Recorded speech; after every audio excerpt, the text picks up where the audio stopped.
Good afternoon, everybody. My name is Crystal Hall. I'm a digital anchor here at News 10. Right now, we're going to take you to the city of Detroit, where in just a couple of weeks, the NFL draft will be held.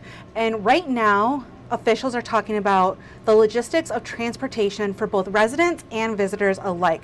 So let's listen in and see what they have to say about the city of Detroit's traffic and transportation options for the NFL draft. Talked about, and you can see the road closure area in blue. The best option for people coming down is to take advantage of one of the park and ride options. So the smart option I talked about earlier is great, but we also have Q-Line, who has set up a partnership with lots in the New Center area. For only $5, you can park in one of those lots, hop on the Q-Line, and come directly down Woodward into downtown. The next option that we have is the fan shuttle program, where we've set up with our partners, Wayne State, Michigan Central, and GM, on identifying 3 lots that you can park at, where we'll be providing round-the-clock service, buses, and shuttles to take you from those lots right into the draft footprint, all at very affordable rates and convenient locations.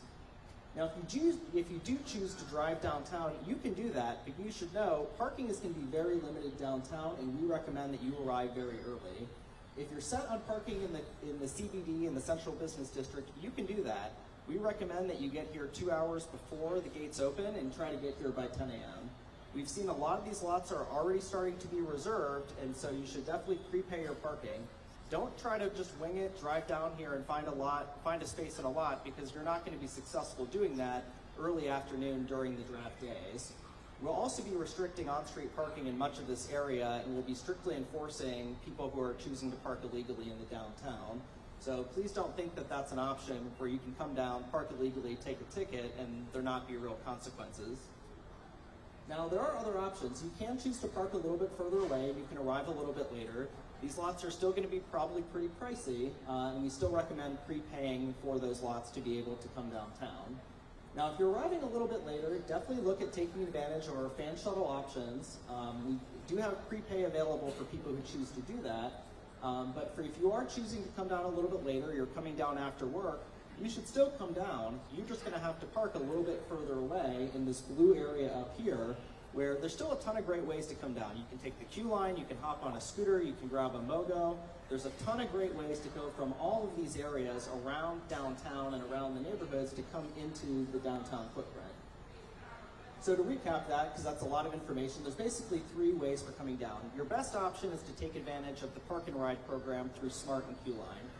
Your equally good option is to take advantage of the fan shuttles at either the Backley Mobility Hub over by Michigan Central, our partners up at Wayne State with some of the structures up there, and then the GM River East Garage, of which we have a lot of spaces that are extremely convenient locations. And if you do choose to drive downtown, you can, but you need to plan ahead and you need to arrive early if you have your heart set on doing that. So what else do you need to know? So from a traffic perspective, we have 2 main roads that are closed. Jefferson is going to be closed from the Lodge to Randolph, and Woodward is going to be closed from Jefferson all the way up to 75. What that means is, if you're going to the west side of the city, you need to come in from the west side, like from the Lodge. If you're going to the east side of the city, you have to come in off 375. The last exit for the Lodge is going to be West Jefferson. The Larned exit is going to be closed off, and coming right up onto East Jefferson downtown under Huntington Place will also be closed for this. If you're going to the tunnel is going to remain open 100% of the time. To get to the tunnel, you're going to have to go through 375 down to Jefferson to be able to go back and forth from Windsor through the tunnel.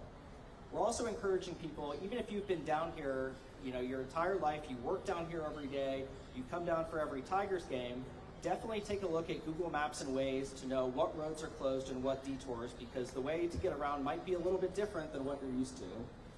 We're also encouraging people, make sure you download the NFL One Pass app, visit the Visit Detroit website to find all the latest information. In addition to that, we have a ton of other ways to get around.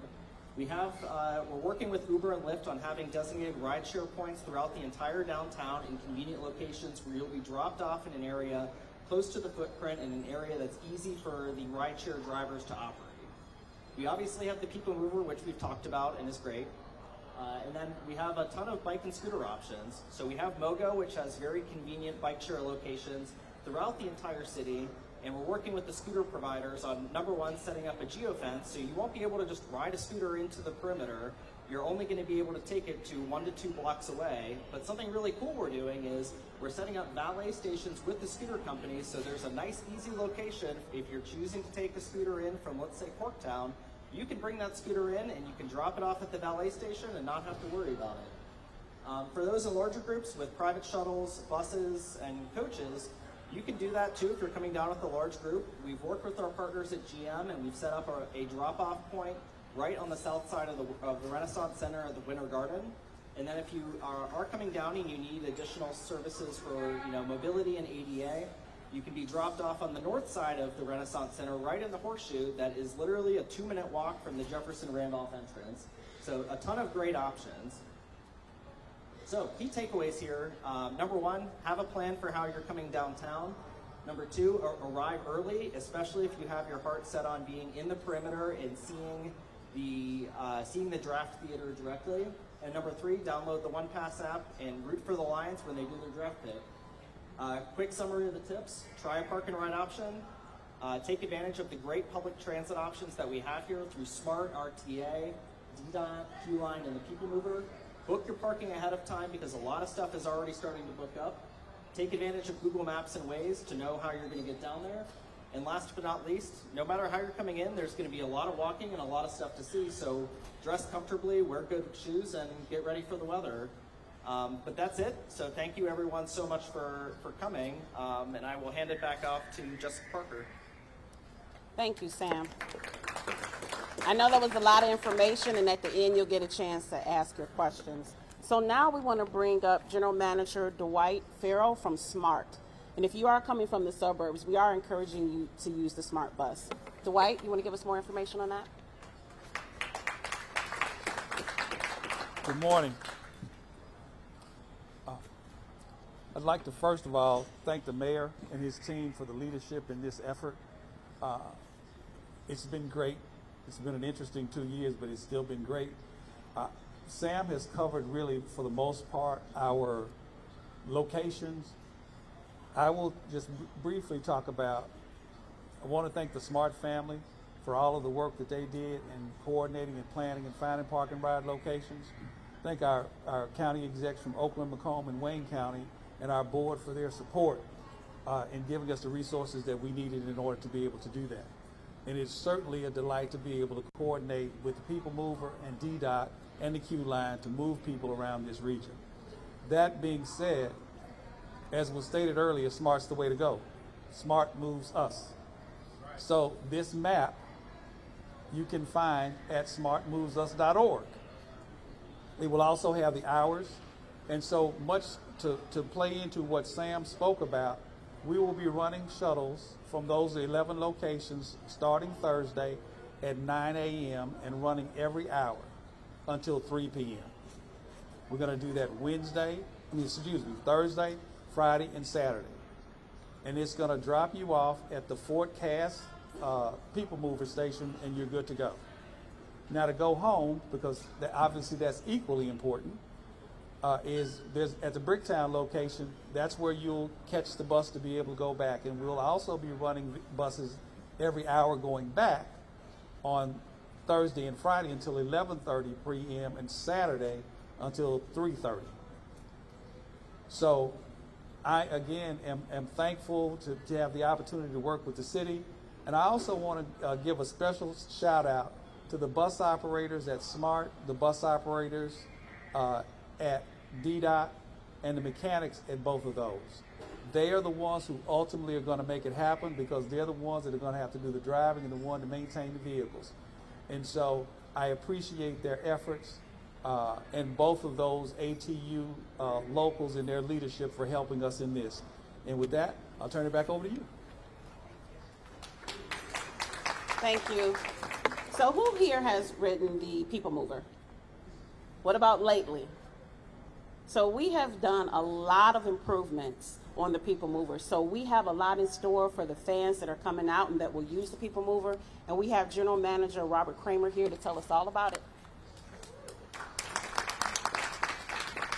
Thank you. I know we're all in final countdown mode, but it's very exciting to be here today to share and talk about the hard work that's been going on behind the scenes for months. The mayor and his team, all the supporting agencies and stakeholders, have a vision to make this draft unlike any hosted before. In setting the stage, the experience, the draft in the D sites downtown, and the awesome activations in neighborhoods, all part of a great time to show what Detroit and our region is all about. As part of this team effort, the People Mover is up to the challenge. Appreciate the boost from Jessica. We reopened post-pandemic nearly 2 years ago. This event has been served to focus our energy to showcase a revived and updated system. More trains in service, station technology upgrades, free fares all year thanks to our sponsors at Priority Waste have seen our ridership more than double, 120% increase over last year so far, and it's continuing to grow, so very excited. Our trains are the best way to connect all around downtown, whether you're staying downtown, taking one of the transit providers you're hearing about today, or driving and parking in the area. Starting at 7 a.m. on Thursday of draft day, we're going to start our service. We'll be running 24 hours till late in the evening on Sunday. We'll have trains every 5 minutes throughout the day and even 8 minutes between arrivals, even in the middle of the night. In coordination with the citywide safety and security efforts, our combined team of transit police and security will be visible in and around the system, patrolling and assisting with crowd movements around the area. Up on the 13 platforms with no traffic and great views of the city, our new digital TV screens will show real-time arrival information for the next couple of trains, which is something that's new for us, just turned on today. And like the Lions draft picks and a lot of the other improvements you're hearing about, these will be here to stay well after the draft is over. So very excited about those. For our team, what will get Detroiters to the goal line is connectivity. The DDOT, SMART, Q-Line, MOGO, the RTA, and parking shuttles you heard about all connect and join to the People Mover in forming a public transit network that's up to the challenge. Whether it's the new DAX Express bus to the airport run by the RTA, the Q-Lines park and ride we've heard about up Woodward, SMART adding suburban park and ride routes, and DDOT's citywide route network, we connect them all. And I want to especially thank all of the DTC staff who take great pride in the service that we provide around downtown. We were built for this moment and glad to be part of the team to make part of a positive experience in downtown Detroit and across the city. So remember, once you get downtown, come on and take a free ride with us. Walk right through the gates and we'll take you to your fun. So thank you. Thank you. Claude Molinari is Detroit's biggest fan, and he's been working alongside Mayor Mike Duggan. He is the President and CEO of Visit Detroit, and he is coming up to talk to us about how Detroit will shine during draft days. Bob? Thank you, Jessica. In 14 days, hundreds of thousands of football fans will get to see firsthand what makes Detroit a global leader in innovation and culture. Visit Detroit is so proud to work with Mayor Duggan and the city to ensure every Detroiter, Metro Detroiter, and visitor can participate in this historic event. That is why we are so thoughtful in our planning for parking and transportation. It will be crowded this week in Detroit, but that is a privilege of being a city that does big things and makes a global impact. We can be proud that Detroit is that city, and we plan on showcasing how great our city is and our community is during this draft. Whether you come to the draft on Thursday, Friday, or Saturday, the key to having a successful experience comes down to three things. Plan ahead by downloading the NFL One Pass today, arrive early, and use transit options. All the information you need to have a seamless experience can be found on visitdetroit.com. The NFL Draft is free to attend, and it will be the largest and most inclusive sporting event the state of Michigan has ever hosted. This will be a party that everyone will want to attend. In addition to the excitement of the draft, there will be great music, great food, and exciting NFL experiences that the whole family can enjoy. We can't wait to see you all in Detroit. Jessica? Mayor? All right, anybody got any questions?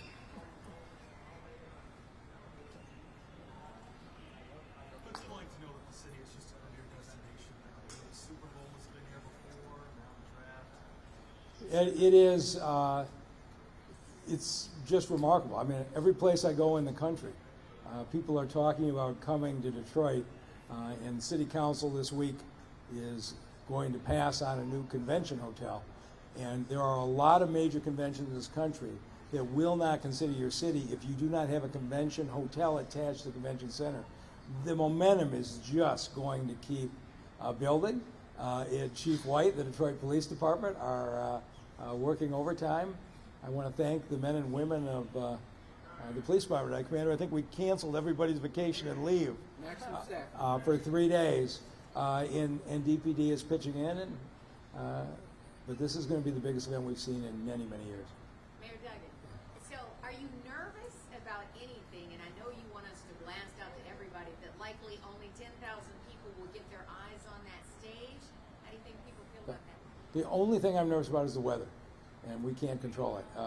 But no, I've been to these drafts. The drafts I was at, 80% of the people couldn't see the stage.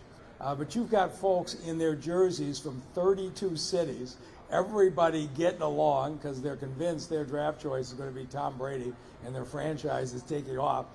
Nobody's losing a game. It is a great experience. And people who go to Eastern Market or Beacon Park and hang out and watch the draft picks are going to have a ball. And I'm confident of that. The only thing we can't control is the weather. Yeah. You mentioned the stage area, maybe like 10,000 people can get in. How important is it? So the NFL has a process. There are, I don't know, 2,500 or so seats that are reserved, and they're divided up among the 32 cities, and the NFL issues those tickets.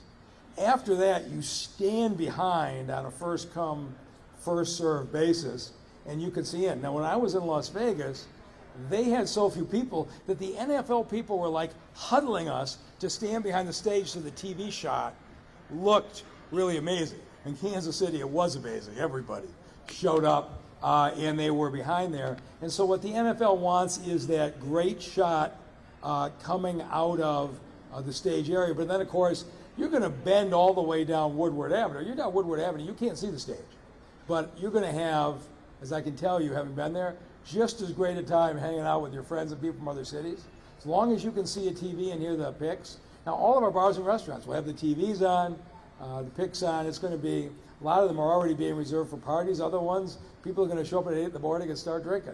That's just the way it's going to be. Mr. Mayor, 300,000 people will be in town. There'll be cars over at the show at these parking rides. People will be open in the middle of the night. How do you reassure folks that they are safe? That, what's the message to bad actors? Well, we have an outstanding police department. And you saw last year, Taylor Swift, Grand Prix, you have one event after another, fireworks without incident. We have deployed 60 of all metal detectors throughout downtown. And I think by now everybody understands, at least those who've been down know how it works. If you've got your concealed carry permit, when the officer says to you, you got a gun under your jacket, you show your permit, every CPL holder knows they have that permit, and you're fine. Otherwise, we will catch the illegal weapons. Now, inside the NFL fan zone, that's controlled by the NFL. They don't allow any weapon of any type at all, and that'll be a different point. But we're going to respond, and I'm just going to keep saying to Detroiters, if you see trouble brewing between a Bears fan and a Packers fan, don't intervene. Go get a cop, and our officers will attempt to defuse it quickly. Yeah. You mentioned TVs at bars. Is there like a projection screen that might be posted? So you guys want to talk about where the projection screens are? So, both in all the activation parks from Greektown to Corktown, but then also on Woodward Avenue, Capitol Park, Grand Circus Park, Harmony Park, we're going to have large screen videos so that wherever you are in the draft footprint, you're going to have a full view of the stage, just as if you were like right in that main area. What's the cell service going to be like for those 3 days? Is it bolstered or is it going to be done? Didn't Verizon guarantee us they were going to have the cell service working? Yeah, I Go ahead. can talk to this. Go ahead. So throughout the downtown, the cell phone providers have been making a ton of upgrades in the infrastructure, both permanent and temporary, throughout the downtown. So not just Verizon, but all the providers have been installing new 5G sites that are going to be here long after the draft is behind us. But for the surge of people that are going to be down here, Verizon's also installing 2 huge cell towers, one in Cadillac Square and one in Hart Plaza. That's going to make sure that everyone's down here can get connected, they can do social media, they can stream the event to their friends that don't have the opportunity to come to Detroit. So we're really not worried about connectivity for anyone down here. Okay. Actually, you might be the right person to What's answer that? the question. What do you say to the folks who are from Canada? Is that great advice for the people of Michigan? Yeah, so we do have our colleagues from Tourism Windsor that are here, but it's going to be very easy for people coming over the border, coming from Windsor, and even further east than that. So we know we're likely to get a lot of people from Buffalo coming out to Detroit that likely will be coming through that way as well. Both the Ambassador Bridge and the tunnel will be open completely during the draft and the time before and after, and it's going to be very easy to access. So even though that Jefferson Avenue is going to be closed and that you won't be able to approach it from the lodge, it's going to be very easily accessible. We've been working with the tunnel, working with Customs Border Patrol, so that on both sides of the border we know what to expect for all the fans from all the great fans over in Windsor that we know are equally supportive of the Lions as the Detroiters here. Okay, anything else? Yes. Can we get your thoughts on the Detroit Hollywood style sign? So I got to go over and take a look at it myself and experience it driving at a 94. Brad Dick, is Brad here? So Brad is our tremendously ambitious General Services Director, and he said, I want to do something besides the boring welcome to Detroit signs. I want to do this sign. I said, sure, Brad, I'm more interested in you getting the trash up off the freeway. I didn't really focus on it until about a month ago. I saw a post on Instagram of a spectacular Hollywood sign. I called Brad. I said, that's terrific. I had no idea you were thinking that big. He says, that's a fake post. Some guy at Instagram just made it up. That's not our plan. I said, Brad, you got a problem. People are going to think the fake post is the real Detroit sign. He says, no, Mayor, you don't really understand social media. People don't confuse fake posts with real life. Well, yesterday, I get an email from some procurement director in New Jersey demanding I fire the procurement staff because they didn't get delivered the sign that we ordered. I'm like, what is she talking about? I showed the link. They're circulating the fake post under what we got and claiming that the city of Detroit didn't deliver what we promised. So I guess Brad will learn about being ambitious and trying to do something special. But I applaud the ambition of doing something a cut above the boring sign. And I think if he hadn't been judged against that extraordinary artist on Instagram, he'd have done fine. All right, thank you guys very much.